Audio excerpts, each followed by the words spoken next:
Dulu waktu saya kecil ada sebuah penjual lauk. Ketika kami membeli lauk di tempat tersebut, beliau menanyakan hal yang tidak kita duga, hal yang receh, hal yang ditanyakan oleh pedagang yang tidak kita ketahui latar pendidikannya seperti apa. Tetapi pertanyaan tersebut menggelitik otak kita.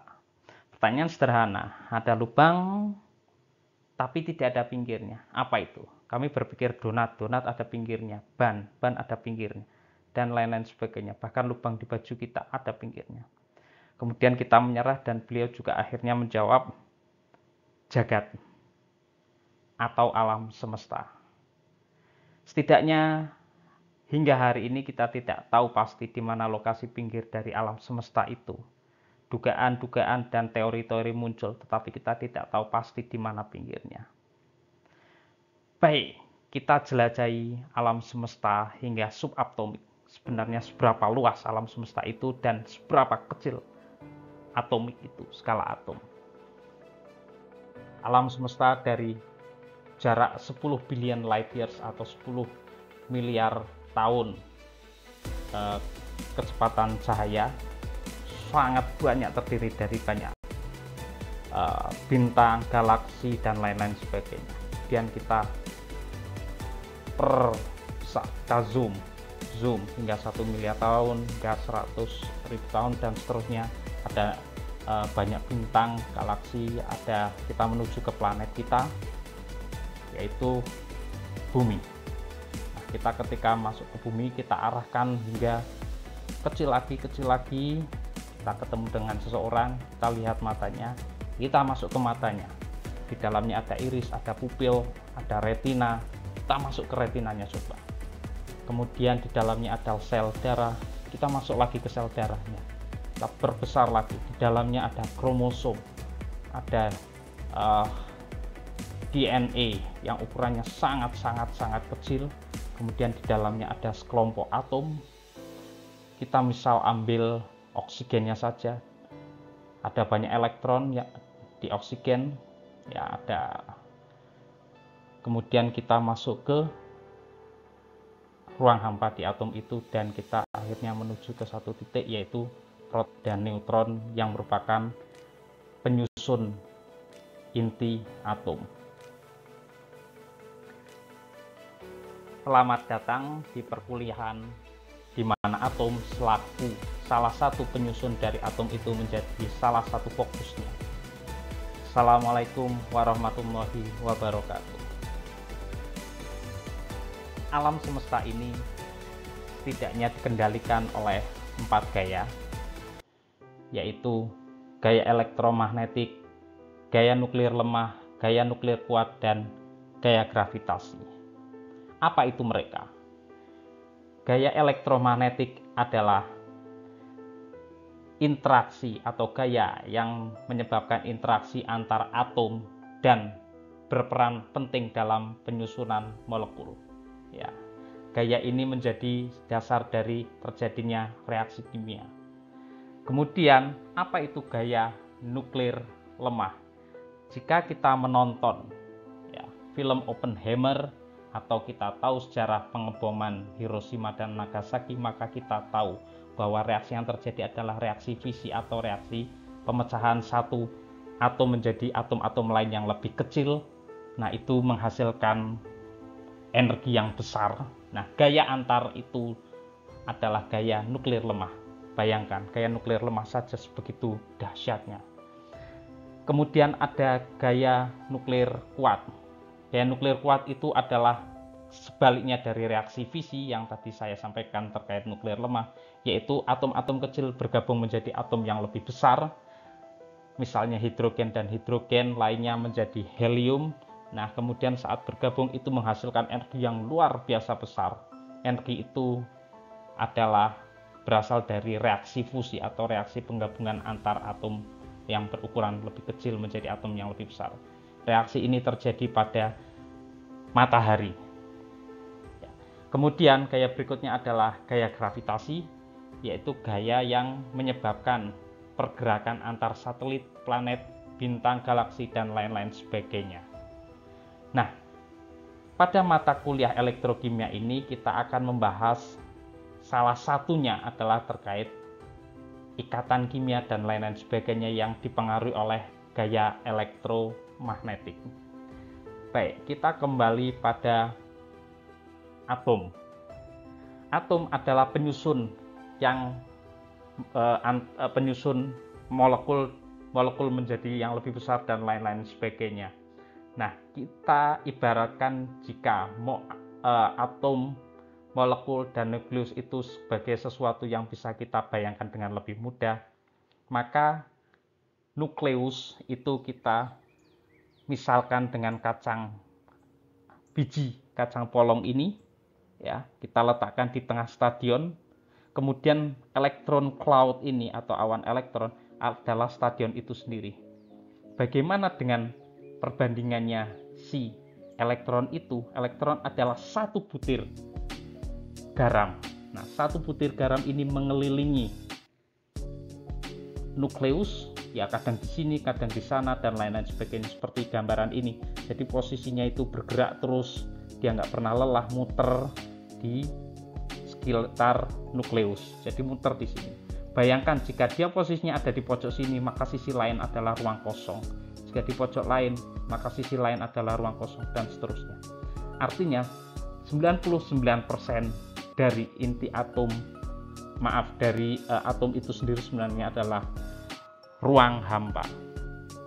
Artinya tubuh kita yang tersusun dari sangat banyak atom, sebenarnya 99%-nya ruang hampa. Kemudian apa yang akan kita sombongkan dari tubuh kita yang sebenarnya terdiri dari 99% ruang hampa? Iblis saja terlempar dari surga karena kesombongannya, apalagi kita yang belum pernah mencicipi surga. Menariknya, tetapi 99% ruang hampa itu bisa bergabung satu sama lain dan tertata rapi menjadi makhluk misalnya seperti manusia yang berakal dan memiliki keinginan. Rabbana ma khalaqta hadza batila. Ya Tuhan, tiada Engkau ciptakan semua ini dengan sia-sia. Nah, kali ini kita bahas bukanlah atom sebagai pengantar elektrokimia, tetapi elektron yang menjadi bagian dari penyusun atom itu. Tapi manfaatnya sangat terasa dalam kehidupan kita sehari-hari, salah satunya listrik. Baik, kita akan bisa memahami apa yang terjadi terkait listrik dan lain-lain sebagainya, salah satunya dari ikatannya. Tetapi kita tidak akan melihat dari logam-logam itu yang menghantarkan listrik. Nah, ikatan kimia ada beberapa, misalnya ada ikatan ionik, ada ikatan polar, baik kovalen maupun non-polar kovalen, dan ikatan logam. Ya, tetapi kita tidak akan bahas ikatan logam karena kita akan membahas ikatan yang berimpact pada larutan berair. Ya. Ikatan ionik sendiri adalah ikatan yang terjadi karena serah terima atau elektron transfer atau transfer elektron. Sodium yang condong untuk melepaskan elektronnya, elektron tersebut akan diterima oleh klorin, ya, atau klor, atom klor. Nah, ketika natrium menyerahkan, maka dia akan bermuatan positif karena berkurangnya satu elektron, sedangkan sel akan mendapatkan suplai elektron sehingga dia bermuatan negatif. Ketika positif dan negatif, maka akan terjadi ikatan ionik karena terjadinya gaya tarik-menarik antara positif dan negatif. Itulah yang menyebabkan terjadinya ikatan ionik. Bagaimana dengan ikatan polar kovalen dan non-polar kovalen? Pada dasarnya, ikatan kovalen adalah ikatan dari kovalens atau pemakaian bersama elektron valensi. Nah, ketika H dan F itu adalah atom yang memiliki elektronegativitas lebih besar daripada H, sehingga elektron condong tertarik pada F, sehingga kita bisa melihat ini sebagai negatif dan hidrogen positif. Seakan-akan hidrogen kehilangan elektronnya, walaupun sebenarnya tidak juga. Tetapi elektron akan condong berputar lebih sering di sini. Nah, tetapi ketika sama-sama F memiliki gaya tarik yang sama, maka dia akan sama gaya tariknya, seimbang. Nah, sehingga dia bersifat non-polar. Nah, efek-efek tadi antara polar dan non-polar, misalnya ketika dilarutkan dalam air juga akan berpengaruh. Misalkan ketika elektrolit kuat, ada senyawa yang dimasukkan ke dalamnya, misalkan sodium hidroksida atau NaOH, maka dia akan terurai sempurna. Ya, padahal ini ikatan kovalen tetapi polar. Ikatan ionik. Sedangkan sodium klorida atau NaCl ini biasa kita temukan dalam kehidupan sehari-hari, yaitu garam dapur. Jika dimasukkan dalam air maka dia akan terurai menjadi Na+ dan Cl-. Dia akan menghantarkan listrik sangat baik. Jadi elektrolit yang sangat kuat. HCl, ya, asam klorida, ya, asam yang ada di lambung kita, meskipun dia kovalen tetapi dia kovalen polar sehingga akan terurai sempurna. Berbeda ekstrimnya misalnya dengan yang non elektrolit, yaitu garam, alkohol, minyak. Jika dimasukkan dalam air mereka tidak akan terurai senyawanya sehingga dia tidak akan bisa menghantarkan listrik.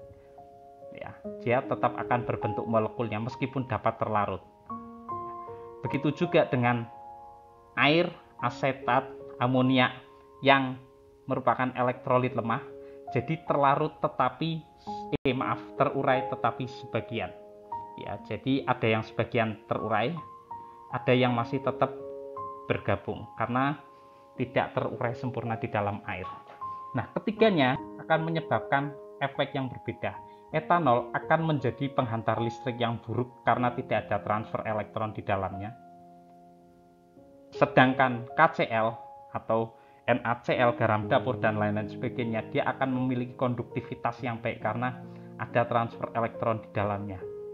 Sekali lagi, kembali lagi, elektron sangat berperan penting. Ketika terjadi high conductivity, maka dia akan menghasilkan nyala lampu yang terang. Berbeda dengan asam asetat yang bisa terurai tetapi sebagian, maka dia low conductivity atau konduktivitasnya lemah dan menghasilkan nyala yang redup. Itu saja. Kemudian kita beralih pada elektrokimia. Apa sih elektrokimia? Elektrokimia berasal dari kedua kata, yaitu elektro yang bersinggungan dengan elektron yang kita asosiasikan dalam kehidupan sehari-hari sebagai listrik, dan kimia, chemistry. Nah, ketika kaitan keduanya maka menjadi kajian yang sangat indah dan menarik, yaitu kajian elektrokimia, yaitu ilmu yang membahas kaitan antara kimia dan listrik. Listrik bisa menghasilkan reaksi kimia dan begitu juga reaksi kimia juga bisa menghasilkan listrik, misalnya baterai, misalnya aki dan lain-lain sebagainya. Itulah kajian yang akan kita kaji dalam bidang elektrokimia. Itu saja, terima kasih, matur nuwun, sampai jumpa minggu depan. Wassalamualaikum warahmatullahi wabarakatuh.